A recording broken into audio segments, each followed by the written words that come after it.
Okay, algebra. We are talking about the discriminant today. This is the last lesson of our unit on quadratics. And the discriminant is a part of the quadratic formula that we learned yesterday. If you look at your notes, it's the b squared minus 4ac, that part. And that part can be used to determine if a quadratic equation has 0, no solutions, 1 solution, or 2 solutions. If you look at the graphs on the notes I gave you, you kind of get a visual where if b squared minus 4ac is less than 0, so if you get a negative number when you calculate b squared minus 4ac, what that means is there's no solutions. There's no 0 solutions. And the reason being is because that quadratic, if you look, the graph is above the x-axis. It never crosses it. And the other reason is you can't take the square root of a negative number. That's why it's not possible.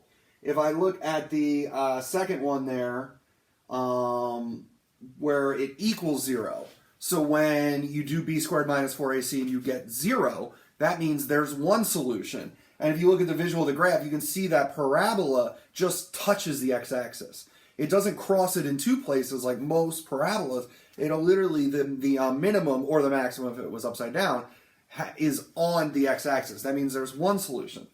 And then the final one is, what if you just get a positive number? You do b squared minus 4ac and you get a positive number. When that happens, there's 2 solutions. And if you look at the parabola, you can see it crossing the x-axis in 2 different spots, which would mean there's 2 solutions. So now that I gave a little bit of explanation, let's do some. I think we'll do a few and it'll make a little more sense. So what we do is first thing is we need it to be in the proper form. ax squared plus bx plus c equals 0. So this first problem, I got to subtract 7 to get this to the other side. So that's going to be 3x squared minus 4x equals negative 7. Oh, wait.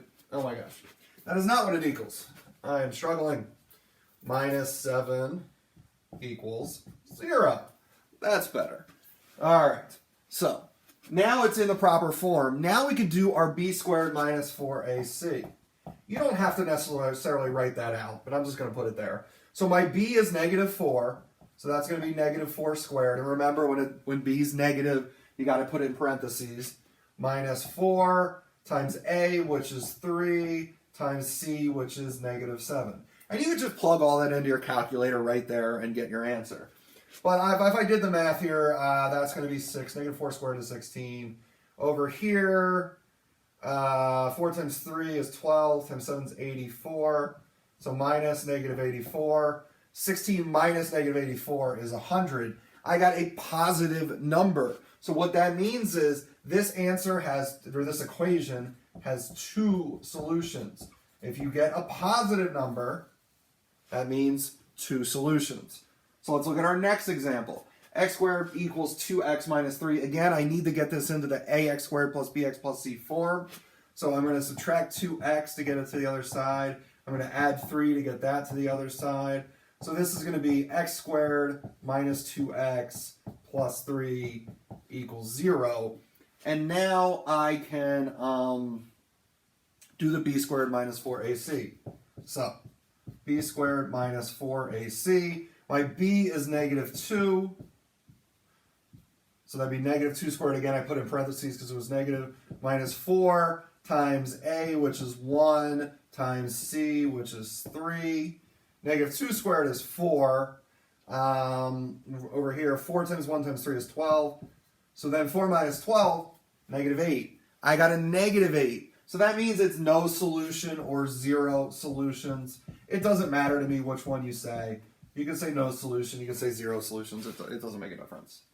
Then our last one, x squared minus 6x equals negative 9. Again, I got to manipulate the equation to get it into the proper form first. So I'm going to add 9.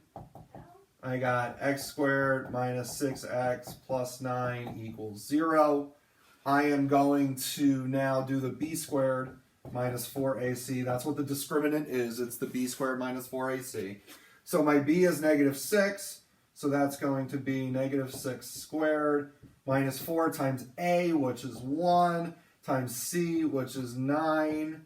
I'm going to do that math. Negative 6 squared, that's 36. 4 times 1 times 9 is also 36. 36 minus 36, 0. When you get 0, that means there is one solution. So what you need to remember, if you get a positive number, 2 solutions. Negative number, 0 solutions. If you get 0, it's one solution. A lot of people get 0 and they want to say, oh, it's 0. That means there's 0 solutions. Not the case. There's only 0 solutions when you get a negative number. When you get 0, that means there's one solution. All right, there's your examples. Please complete the example problems, the practice problems that were assigned, check them with the answer key, then do the quiz on Google Classroom, and we are done.